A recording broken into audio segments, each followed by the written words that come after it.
It's on.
Hi everybody, good evening. I am now live and my topic for tonight's Facebook Live is the basic question for everybody. So that's how to teach in the US. I decided to do this Facebook Live topic because there's been a lot of questions concerning this, and I understand especially if you are new to the whole thing, right? So a lot of teachers have just recently discovered teaching in the US. There's more and more teachers who are doing contests about how to teach in the US, and most of them are about J1 visa. Okay, so I don't know how many viewers I already have. Apparently I don't have the same count at the top from my phone that I'm using for my Facebook live right now, and I'm seeing a different number on my computer. But welcome. On my computer it's saying there's 7 viewers already, but here on my phone, again the one that I'm using for my Facebook Live, is saying 0 viewers. So I don't know. Well, anyway, there are people now watching. Welcome. Thank you for joining me tonight. So again, our topic is the basic question, how to teach in the US, and I want to address that. So I want to start now this Facebook Live, just in case you're not able to join me at this time. I don't erase my Facebook Live. The recording stays on my Facebook page, like forever. Okay, so you can just watch this later. So before I answer your questions, specific questions, about this topic, I want to go over some basic things first about this one. So, okay, like for instance, hi Sir Irfan Khan, welcome and thank you for your questions. But I'm going to answer your questions specific to you personally later. So I hope that my connection will be smooth and fast until the end of this Facebook Live. But you can all hear me, right? Hi, Mama Bini, my ever loyal Facebook follower. Can you hear me? Can you guys hear me? Because, I should have done the sound check a while back. But I just want to make sure that you can hear me. You guys can hear me?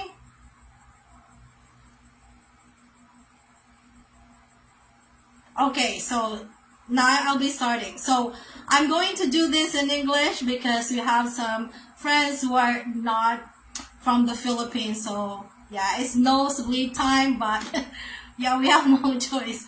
Okay, I'll do this in English.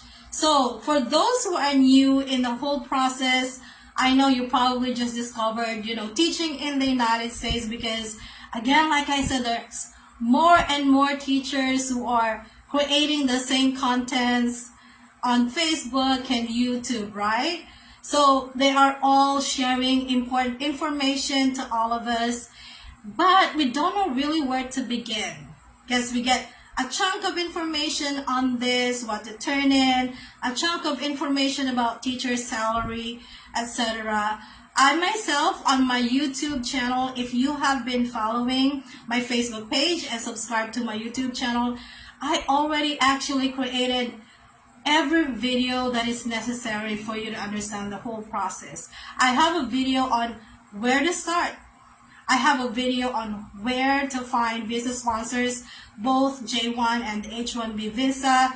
I have videos about how to get hired fast. I have several videos about interviews, just interview, so you can be better prepared for your own interview.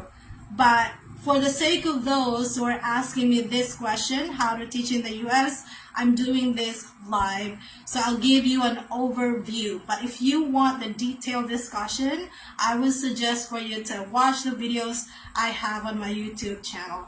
Okay, so also like I said, I will be mentioning about the book that I wrote. My publisher is taking a while to print things, so it's still not available, but they assured me that it's going to be available this month. So that's in June, because, I'm really excited about that book because it's going to help you, especially if you are new to this whole thing, US teaching process, to understand the whole process from beginning until the end. I designed the book so that it's easy to follow, and that will be your guide from the beginning to end, process, something like that. Okay, so the first thing that I want you to understand is that there are two ways on how you can apply as a teacher in the US. The first one is by applying directly to the school district. Okay, so direct application to the school district. That's the first one. The second one is you can apply directly to the visa sponsor. Now, I've been saying this all the time. I prefer the second way. All right, so these two ways they're not like a sequence or something that you have to do the first one first. You can do both at the same time. It's really up to you. No one is stopping you from, applying directly to the school district or applying directly to the visa sponsor. But there is a reason why I prefer doing the second means, which is, applying directly to visa sponsors. Okay? Because if you apply directly to the schools, some of these schools don't know how to hire foreign teachers. It's going to be new for them. So they will not know how to deal with you as a foreign teacher. They will have problems with your social security number. You will have a problem with visa sponsor, because an employer and visa sponsor, they're two different things. In order to work in the US as a teacher, you have to have an employer and a visa sponsor, okay? So if you're lucky, your employer could also be your visa sponsor. But for the most part, these two are separate. Okay, so again, in order to work as a teacher in the US, you have to have an employer and a visa sponsor. The employer will be the school district. Okay, the school district is the employer. That's the one that's going to give you your salary. They're the ones who's going to hire you. Now, the visa sponsor is necessary, obviously, so that you can be kind of like included in a program. Okay, so they're the ones who's going to help you process things, your visa specifically. All right, so let me talk about the first one. If you are planning to apply directly to school district, this is how you can do it. Okay, you can you can open the website of the Department of Education of a certain state. For instance, Florida Department of Education. Okay, and when you get into the website of that state Department of Education, okay, you should be able to see a tab that says careers or employment opportunity or hiring positions, whatever. Okay, and then when you click that, you will see a list of openings. As a teacher, you are called an instructional, okay, because they are also posting hiring for say school admin or the staff. So for teachers, you want to look at the instructionals. Okay, if Florida is not your choice of state, I'm sorry. Okay, my brain's kind of foggy. If Florida is not to your liking, then you can try New Mexico, for instance, or Arizona, Alaska. It's really up to you. So you can search, you can use Google to search for the Department of Education of the state that you like, and you will see the openings there. Okay? So, on my Facebook page, I actually have links to the different Department of Education in different states. Okay, you must know that the Department of Education in each state is over lots of school districts. And every school district is over, could be hundreds of schools from the K through 12, right? You have the elementary, you have the middle school, and the high school. So one district could be over 300 schools total. One district could be just over like 50. There are some school districts that's really big. There are some school districts with just a couple of, few schools. All right, so that's how you can look for hiring positions directly to the school districts, right? Okay, but for those who already tried it, I'm sure you already encountered these problems. Because when you go to the website of these school districts, they will say you already saw the teaching position that is matched to your credentials, right? Suppose you saw, okay, they're looking for a physics teacher, and it matches your credential, right? And now you will be asked to create an account, because they all have like an agency that's working on their hiring process, right? It's like they outsourced this thing. So there's an online application that the applicant has to complete. And you have to input there your personal information like your name, your address, your phone number. And you will encounter these problems. They will ask you for your social security number. The social security number is the social security number in the US, and you don't have that, right? These school districts will ask you to upload your teaching license certification, but that's in the state, not your home country teaching license. So that's where the problem comes in. You don't have a social security number because you're not in the United States, right? And probably at this point you have not obtained your teaching license from that state. So suppose there's work around these things, and I already talked about how to solve this. I have a video for it. You can watch it later. So the video is entitled like problems or issues encountered for when you're applying directly to school districts and how to solve them. So in that video, I discussed the work around these issues of social security number, of phone number, because they're expecting you to put in a US phone number. They will be asking for your state license. Okay, what do you do about these things? All right, that is why I prefer the second way of getting a teaching job in the US, and that is to apply directly to the visa sponsors. Okay, there are two commonly used visas for teachers, the H-1B and the J-1 visa. So H-1B visa, they have more, it will require you more paperwork. I already discussed the difference between H-1B and J-1 visa so that you would know which one to go for, right? So, but J-1 visa is the easiest one to obtain. Both visas, they have the advantages and disadvantages, all right? But for J-1 visa, I posted the links to all the J-1 visas that I know. Visa sponsors, I mean. On my Facebook page, on the wall, is pinned. So it's pinned on my Facebook page, so it should be easy to locate.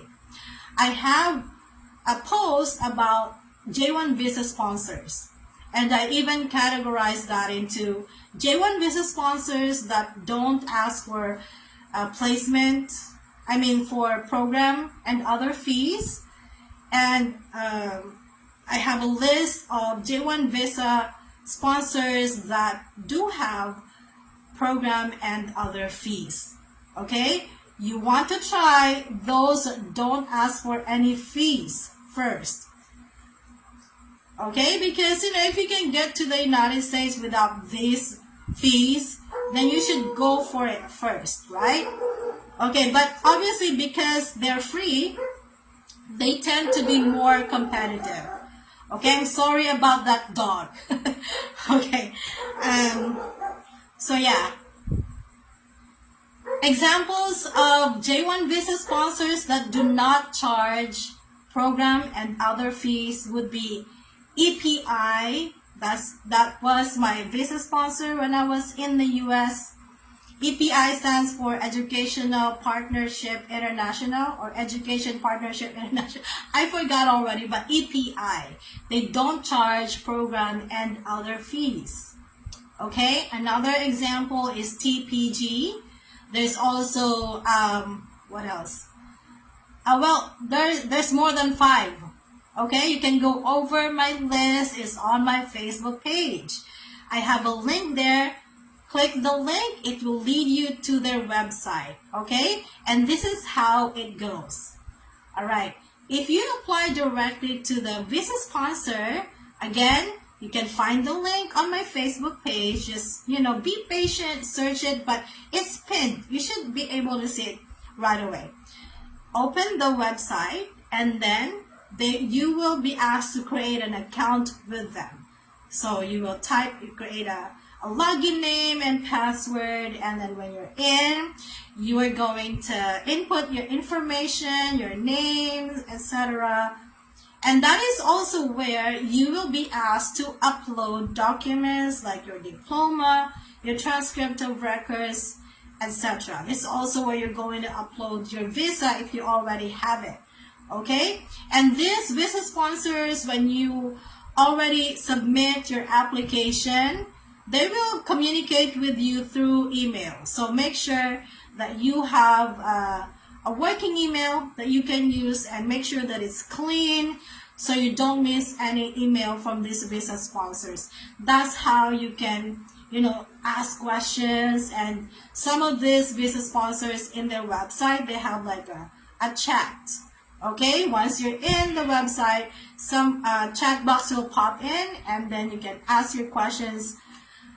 Please note that there's time difference, obviously, because depending on where the visa sponsor is located. But please make sure that when you are emailing them, that it is within their office hours. Otherwise, you are going to have to wait until the next day, for instance, if you have a question. So also be mindful about, say, the time and also the date when you sent your email. Okay, by the way, you don't have to send application letter or resume to the email of the visa sponsor. Like I said, you will be asked to create an account in their website, and that is where you're going to upload all the documents that they are requiring. Now, these visa sponsors, they don't have the same process. Okay, there will be variations on how they go about the process of qualifying teachers. So, it's easy to follow. And a staff will guide you from, day one up to the time that you are in the U.S. and it's time for you to go back to your home country.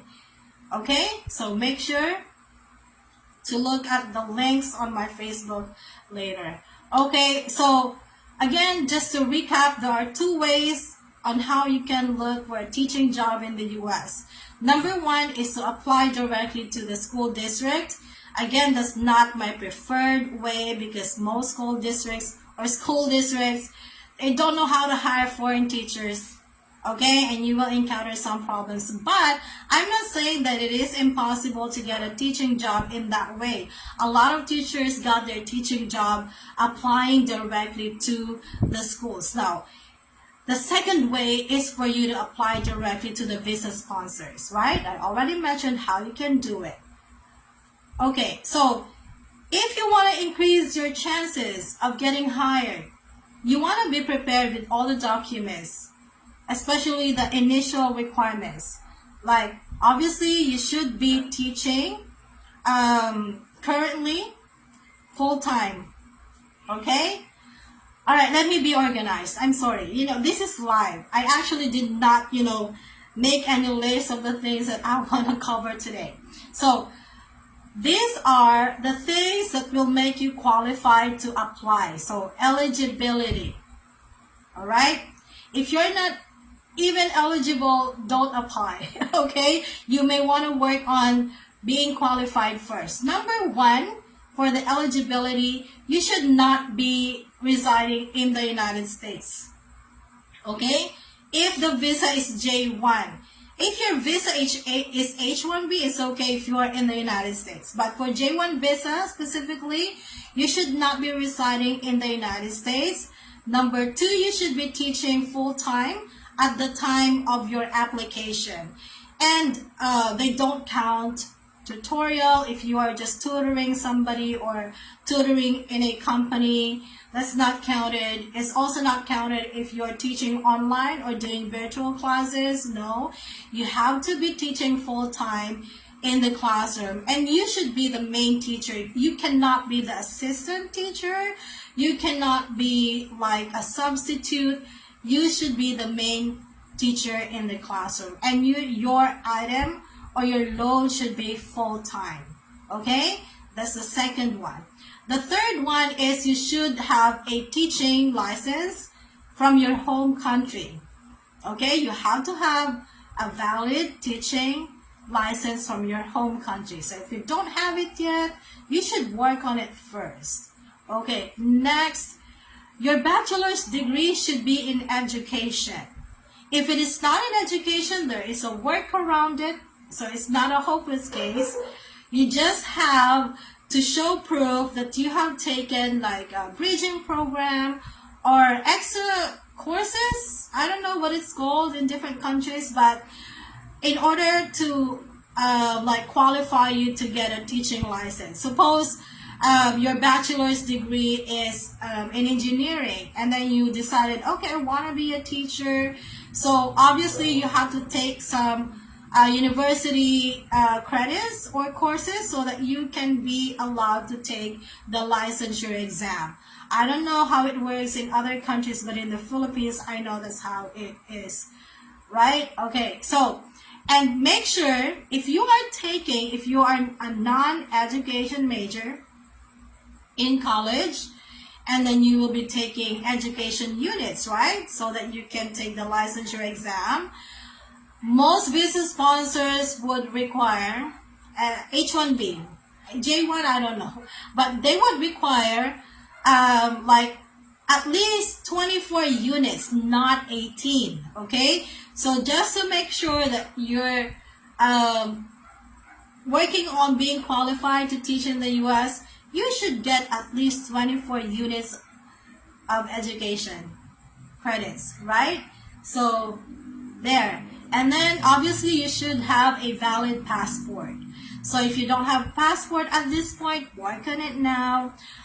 Also, driver's license. Okay, driver's license. For some visa sponsors, they really require on the get-go. It's not like a requirement that you can fulfill later on. Most visa sponsors would want you to already have a driver's license. Okay? So, next, you should have at least 2 years of teaching experience relevant to your bachelor's degree, to your major, relevant to the position you're applying for. For instance, you want to be like a high school math teacher. You should at least have 2 years teaching experience as a high school math teacher. If you don't, then you don't qualify yet. You may want to, teach some more years. If you're a newly grad, unfortunately, you cannot apply yet.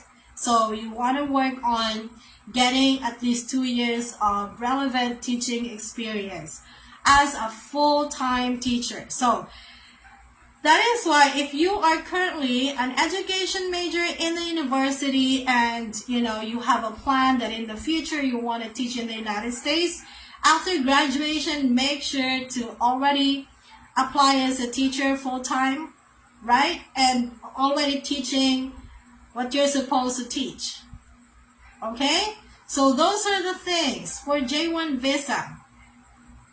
For J1 visa, you don't need any English proficiency certification like the TESOL, IELTS, TOEFL. You don't need those. Okay? But for H1B, some of them are requiring it. Some. Okay? But not all. But if you're targeting H1B visa, I'm sorry, I'm itchy. Okay, but if you're targeting H1B visa, yeah, it's part of the things you want to prepare. Alright, so also another thing is the FCE, that's a Foreign Credential Evaluation. The purpose of the Foreign Credential Evaluation is to see whether your foreign degree, because you're not from the US, right, is to see whether your foreign degree is equivalent to the US degree. Okay, you want to have that right away if you want to be qualified ASAP. Okay, so foreign credential evaluation, don't just get any FCE, because most of these visa sponsors, they kind of have like a preference, right? So it's usually Spantron or WES. Okay, so guys, I covered these things in details in my videos on my YouTube channel. Okay, as for the links to the J1 visa sponsors and the H1B sponsors, and also H1B placement agencies that don't ask for placement fees, I have all those information already on my Facebook page, and I already made videos about them on my YouTube channel. So really, if you want to teach in the US, it requires patience. Okay, teachers, if you have sent me message on my messenger, I have like an automatic reply. My niece set that up for me so that, when I'm away, when I'm offline, if somebody asks question through the messenger of my Facebook page, you will get a reply. Okay, so I want to be honest about this one. Some of the teachers, when they see that, automatic reply, they will not be replying anymore. And they will ask again how to teach in the US when the message already has an instruction on what to do. Okay, so that message is asking you to read one of my posts. Okay, it asks you to like the post. If you don't want to like it, then it's okay. All right, but liking will not cost you anything, right? So if you don't want to like that post, then don't like it. But I have an instruction there because it will lead you to a list of eligibility requirements, and it tells you how to respond to my instruction. Okay, you have to reply to that message with the information that I need so that I can tell you whether you are eligible to apply or not. A lot of the teachers, they're like, when they see that message from me, I don't know if they even read it. They would ask again how to apply. Of course, that same message will pop up, right? Because it's an automatic reply. And they still would not, follow the instruction. All right, I said this a lot already in the past, but the visa sponsors themselves, okay, they told me that they're not going to entertain teachers who do not know how to follow instructions. Okay, so teachers, be mindful when you see posts from visa sponsors or people like me who do contents on this. Don't just type in how or I'm interested, because usually the instructions are already there. Okay, don't give a bad impression about your reading comprehension or that you have a problem with following instructions. We are teachers. When students are like that, we don't like it, right? So yeah, I'm being honest because I sincerely want to help you get a teaching job in the US, okay? That's why I'm doing these things. And also, like I said earlier in the beginning of this video, I wrote a book. That book will hopefully help you better on your journey towards, teaching in the US. So again, it's taking for my publisher a long time to print things and send me so that I can finally post it for you to order. Okay, so anyway, I'll talk about that in more details when it's ready. All right, so that's how you can apply. I mentioned 2 ways, right? I also mentioned the eligibility and the other things, the other details you can find on my YouTube channel. So I think that's it. I'm now going over your questions. All right, so guys, unfortunately, by the way, some visa sponsors, they kind of not working with some like countries yet. For instance, EPI, they don't work yet with applicants coming from Kenya. Maybe it's a visa thing. Okay, so yeah, but there are many visa sponsors. You don't just focus on one. There is no rule that is limiting applicants to try as many visa sponsors at the same time as possible. Okay? All right, send in your applications everywhere and one of those will answer you back. Okay? And yeah. All right, hello. I am from Pakistan, a secondary school science teacher having more than 11 years of teaching experience of science. Can you please tell me how I can start my process? So I already mentioned how you can start it. I hope you're still in the when I discussed it. Okay, so yeah, based on my discussion earlier, you should already know how to start your process, and you can assess whether you are eligible or not. Okay? So, Sir Irfan Khan, because you have 11 years of teaching experience in science, in terms of the number of years requirement, you are eligible. I'm sure you have teaching license from your country, right? If you have passport, yeah, you can apply. Okay, so is it a good idea to submit your application at this point? It's now what? It's June 21st already. June is almost over, right? So I would say if you're targeting J1 visa at this point, you're kind of late. Okay, this J1 visa would usually close the application in July. So if you're starting your application now, like you're starting from zero, you're kind of late. Okay, so when is the best time for you to submit your application? November. If you submit your application now for the school year 2025-2026, okay, not 24-25 anymore, because like I said, you're kind of late. If you submit it now and you're targeting 2025-2026, it's too early. You know, lots of teachers are submitting applications. Your application at this point could, be under a pile of many other applications. So I would suggest, just to prepare your documents, your qualifications, and submit your application around November. So what does it mean? You can start, if you want, you can already start creating your account in the website of the visa sponsor, but don't submit your application yet. When you create an account, it doesn't mean that you're already, submitted your application, because there are so many things that you're going to upload. And finally, if you have those documents, then you can hit the submit button, and then that means that you're officially applying.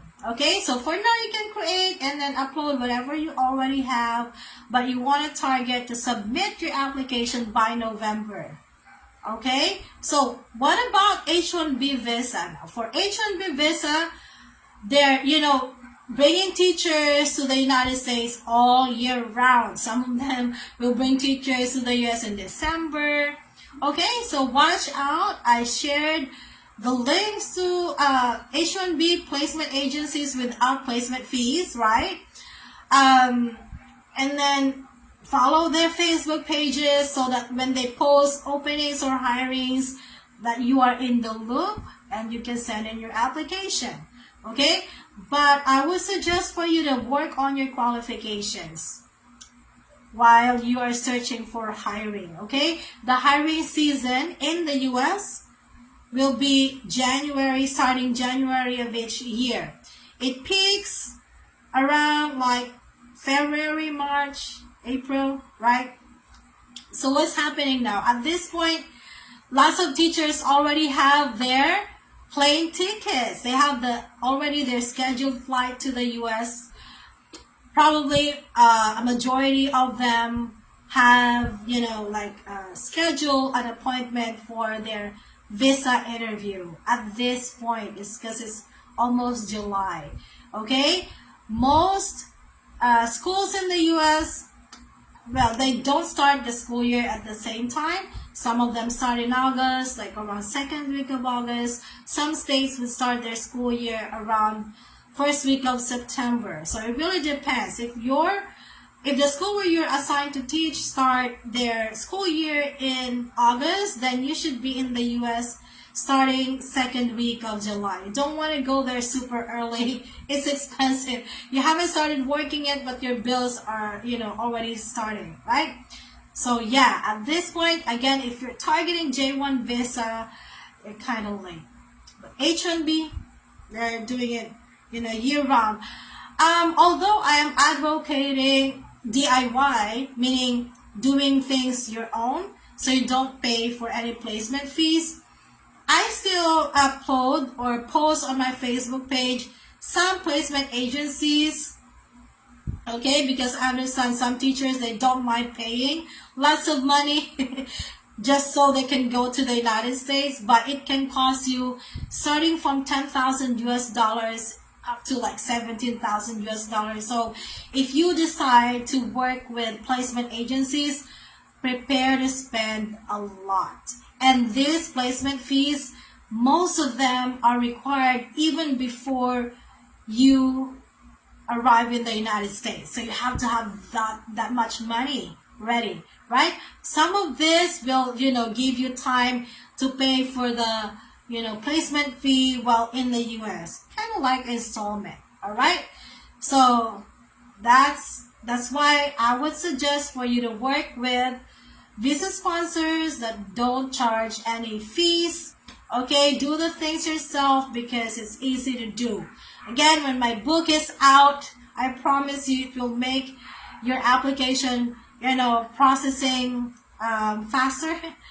All right, but it's not out yet.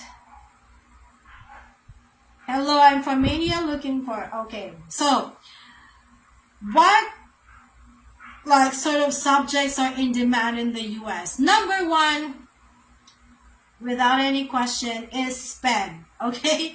Sometimes just one district, they're looking for 200 SPED teachers, just one district looking for 20 or 50 SPED teachers. So number one in demand is SPED, followed by STEM subjects. So STEM, that's the sciences, maths, okay? If you are BE Ed, meaning what? Primary, what's that? Grade school. If you're a grade school teacher, they prefer a generalist, okay? So, but if you're not a generalist, say you have like a major subject you're teaching, like math major for elementary, you can still apply. It's okay, but I'm just saying that they prefer generalists. Some of the visa sponsors would not even entertain being ed that's with a focused subject or specialization. They want generalists. All right. So next, so social studies, they're also looking for those teachers, even agriculture, but they are not as in demand as the things that I mentioned. Okay. ELA or English is also in demand there. Foreign language, Spanish specifically, is in demand in the US. All right, so Manohar, as a social studies teacher, you can still apply. All right, again, I mentioned 2 ways how you can do it already. Hello, ma'am. Kakatapos ko lang po ng 27 units Master in SPED. Saka Diploma in Special Needs Education. Okay na po ba yun?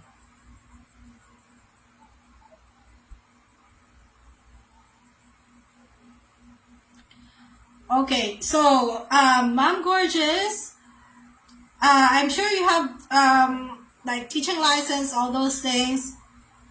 Yeah, you are already qualified, but if there are teachers who have completed their master's degree,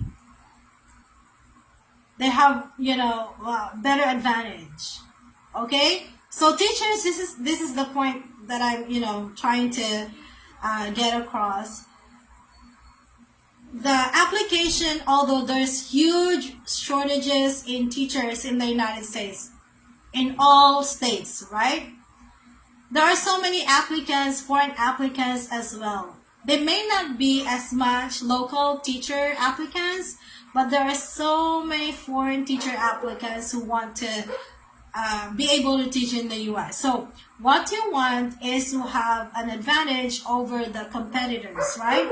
So it's good that you already have 27 units Masters in SPED. If H1B is your target, you need to complete it first. You need to graduate first. They usually they don't accept just units earned, especially if SPED is not your bachelor's degree. So what will make you more qualified? Because that's what you're going after. You want to be more qualified. You want to have more advantage over the competitors. Okay, although master's degree is not a basic requirement, having master's degree is an advantage for you compared to someone with the same degree, right? You have the same bachelor's degree, you have the same number of teaching experience, but if you have master's degree, like completed it, then you have more chances in terms of paper, okay? Because interview is also as important as your documents or your credentials, okay? Because some teachers, they look really good in paper, right? Wow, they have like bachelor's degree is right, it's spot on. That's what they needed. You have the a lot of teaching experience. You even have graduate degree, but during the interview, you it's possible that the principal isn't going to qualify you, but on paper you're highly qualified. So make sure to also ace your interview. On my book, okay, I discussed this tips, etc. about interviews, but I also already made a lot of videos just about interviews. So after this, you can binge watch all the videos I have on my YouTube channel, because honestly, I already created every video that I could think that a teacher needs to watch. All right, so yes, I'm gorgeous. You can apply. You're already qualified. Okay. If you're even more qualified if you have, an actual SPED teaching experience. But if you don't have an actual SPED teaching experience, because if that's not your bachelor's degree, right, you are at a disadvantage compared to those who have an actual SPED teaching experience. All right, so anyway,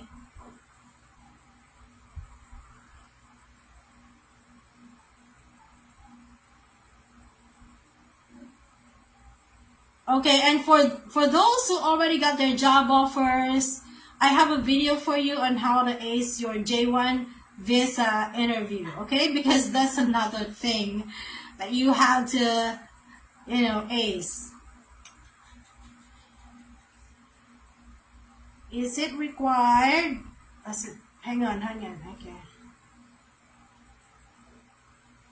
To have, okay, Jasmine, Baisa, I already mentioned, if J1 is your visa, English certification or not certification, English proficiency certification is not required, but H1B does require them. Okay, so how do they assess your English proficiency then if they will not require the TESOL, the TOEFL, or the IELTS? Then it's during the interviews, okay? So make sure to sell yourself really well during the interviews.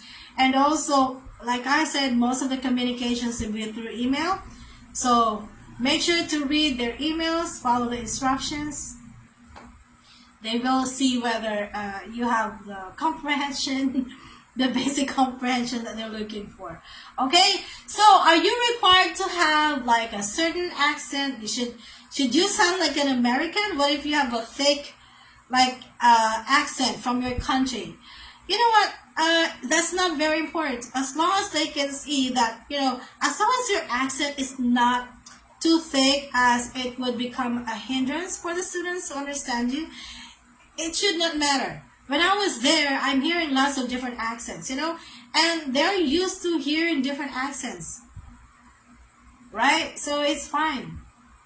Okay, so accent, not very important, but proficiency in terms of, understanding, you should be able to express yourself clearly. So make sure to listen well during the interview. Read the emails before you reply. And before you send the reply to their email, read it several times. Okay. Okay, so next,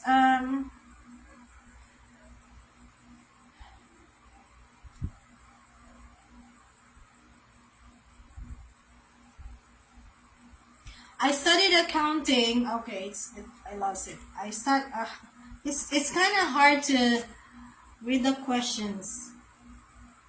Okay, I'm looking at.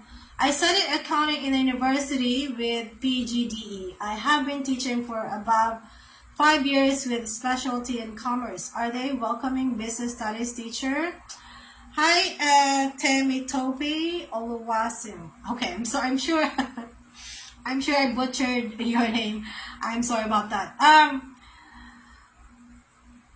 As long as you're eligible, I mentioned the eligibility requirements, right? Then you can apply. Business studies is not as in demand as the STEM, as the SPED, English, Spanish, but they also have subjects like that in the US. That's an elective, okay?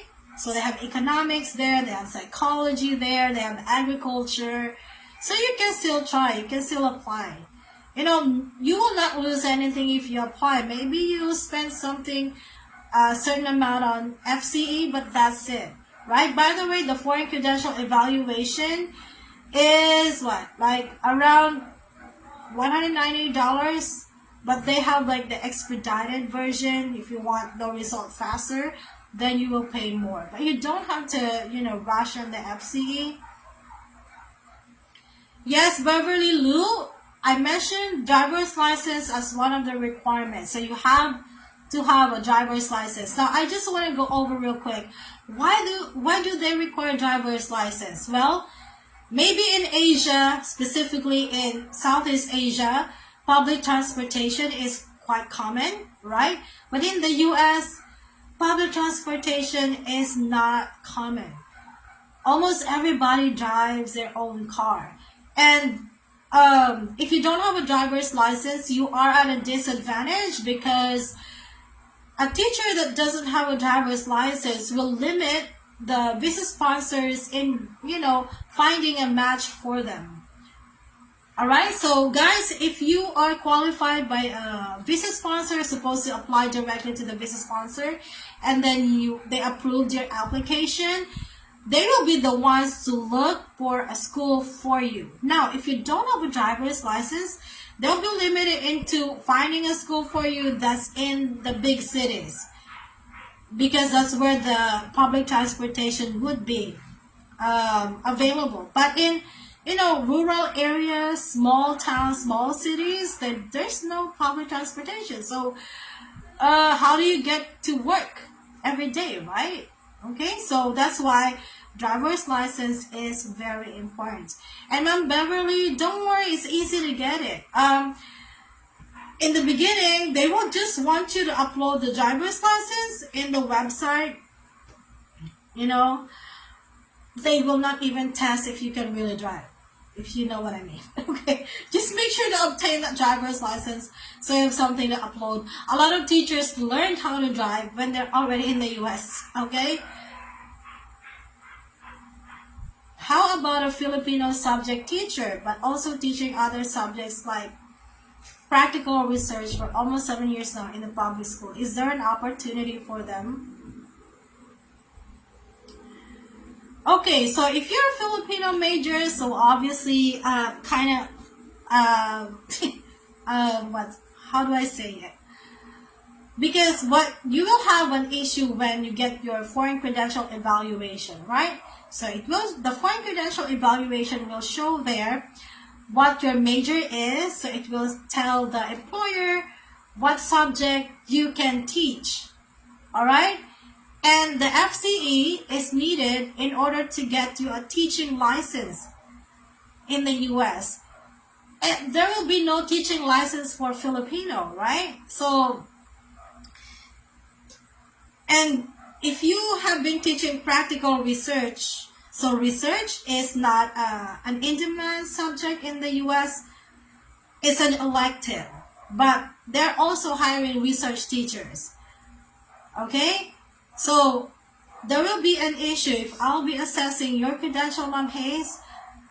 There will be an issue with the alignment of your bachelor's degree to the position you'll be applying for, and also to your teaching experience.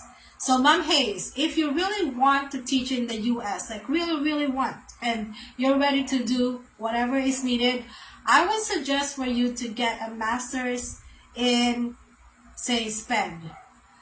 SPED really is the easiest way to get to the US schools. Alright? That's something you can consider.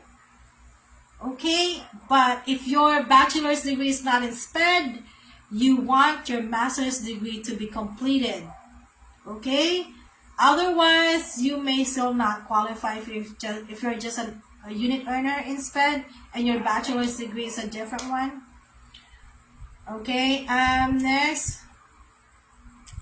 But you know, guys, these things that I'm saying, they are based on, you know, like the general things,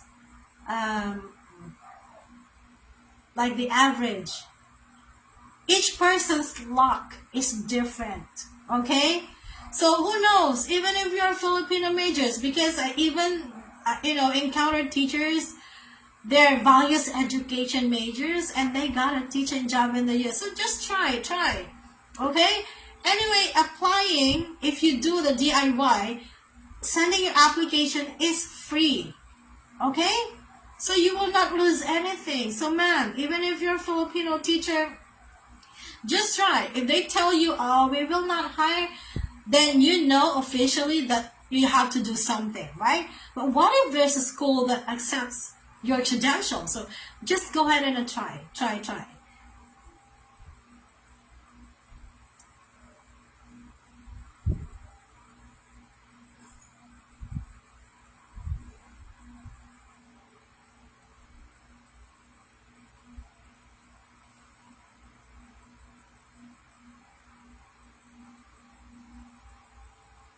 Oh, okay. Ma'am Ems, is there a way, did they have any news about, because you know, when I turned in my driver's license, it's a piece of paper too. Okay, but maybe different business sponsors, they have different, you know, ways of doing things. For participate learning, they will not accept it. For others, they might. Remember, there are many business sponsors. I would suggest for you to try, you know, as many business sponsors as possible. Okay? If you don't tell them, they will not know that you're applying to other business sponsors. So don't tell them. You're not required to tell them. Okay, so far I think I answered all of the questions. Okay, sorry. Yes, Ma'am Ems, EPI, you know, when I applied, during that time there were no cards like available. I turned in the receipt because in the receipt there's like a stamp that says valid as driver's license. Right? They accepted it. And also, remember I tried applying again? I was trying to go back to the US through EPI again. You know what I turned in? It's also a piece of paper. And it's my husband's driver's license. So EPI is one of those visa sponsors that would accept the driver's license of your spouse if you don't have your own. Okay, because if you're taking your spouse with you and your spouse has a driver's license, they would accept it. EPI, okay? The others, I don't know. Okay, but make sure also that your husband is really going or coming to the US with you. Do you guys have any more questions for me? Okay, guys, if you're watching my YouTube videos, please hit the like button. It will not cost you anything, but it will help my, you know, channel a lot. Also for my posts on Facebook. So in YouTube, it will not show who liked the videos. So if you want to say anonymous, just like the videos, guys. I hope you don't mind. It will help me continue my Facebook page and also my YouTube channel. I don't see any more questions. What time is it? It's already 8 o'clock, so it's been an hour.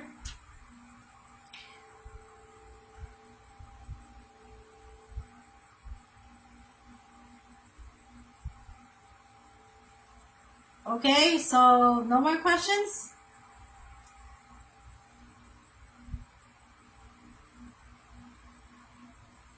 Okay, I think it's time for me to say thank you for all your questions and thank you for joining me on my Facebook Live.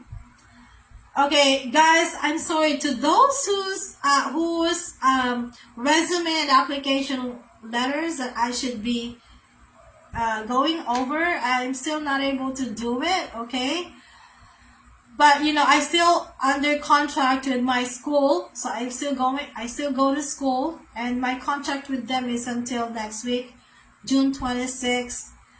After that, I'll have time. I'm sorry. I should not have done. I should not have, told you to show me your resume and application letter if I did not have the time to go over them. I'm so sorry, but I will go over them. Yes, but if you want to ask it now, Ma'am Janet, while I'm already here, you can ask it now. Ma'am Janet, if you don't mind, if you if you have a question, you can type it in now so I can answer you now. Okay, guys, there are so many teachers who've been qualified this school year. I'm really happy for them. I don't post on my Facebook page, like congratulations, blah, blah, blah, and posting their success stories on my Facebook page. I don't know. I just want to congratulate those who did it successfully and was success stories, but it's for them, and I'm happy for them. But I decided, not to post those things, and also I'm always getting like a notification of the most active, followers, those who are liking and engaging, because I know that you don't want people to know that you are, applying or even considering applying as a teacher in the US. So I'm respecting your privacy. That's why you will not see me thanking you for engaging on my posts. Oh, Mom Janet, how long is the process? All right, so if you submit your application in November this year, this is 2024, right? November. And depending on how fast you're turning in the documents, if you're qualified and you're turning in the documents right away when they're asking for it, you can have your interview with the principal around February or March, and then get a job offer then. Okay? And schedule your visa. So I would say, November, December, January, February, March, the application to getting a job offer, will probably take around like 4 to 5 months. Okay, so that excludes the visa application itself. Okay, so you will be able to leave the next school year. It will not take you many years. Okay, so if you're targeting the school year 2025-2026 and you turn in all the papers, you're qualified, you will leave next year.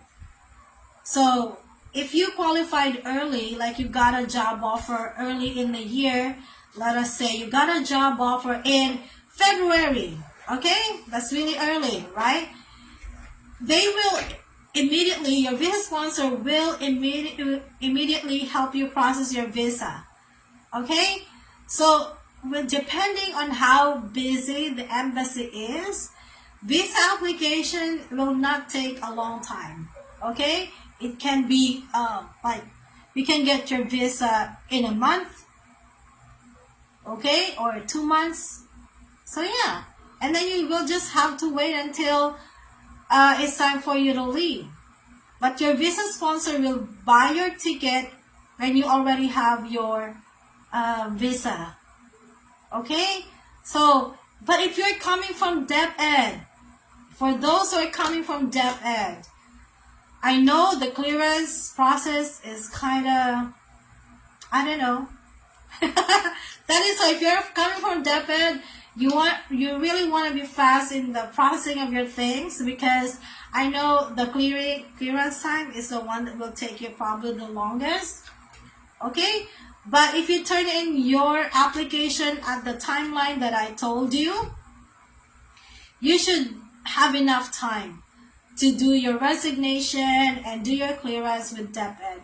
But if you're coming from a private school, there's really no problem when it comes to that.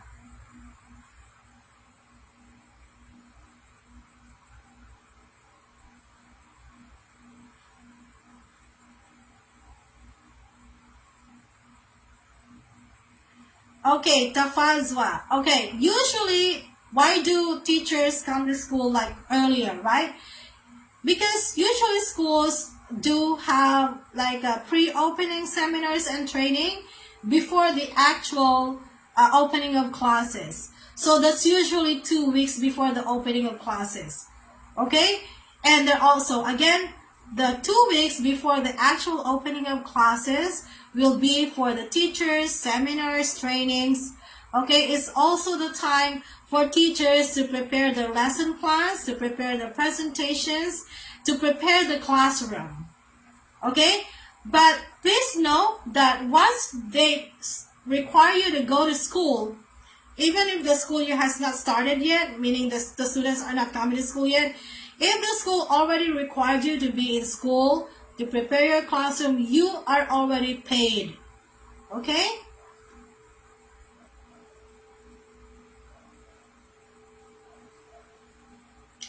So, Tafazwa, I don't have a personal experience with teaching in at an alternative school in the U.S. No, I don't. But yeah, I'm sure you'll find information in, online.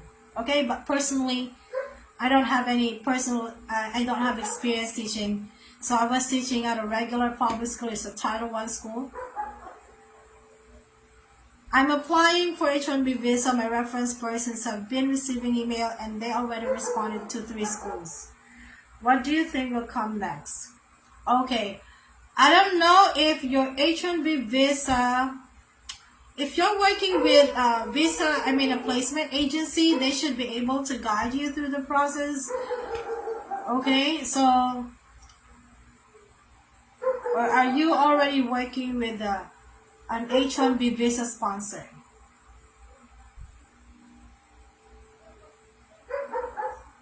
H-1B visa, by the way, if that's your visa, if that's the visa you're going for, they have more requirements.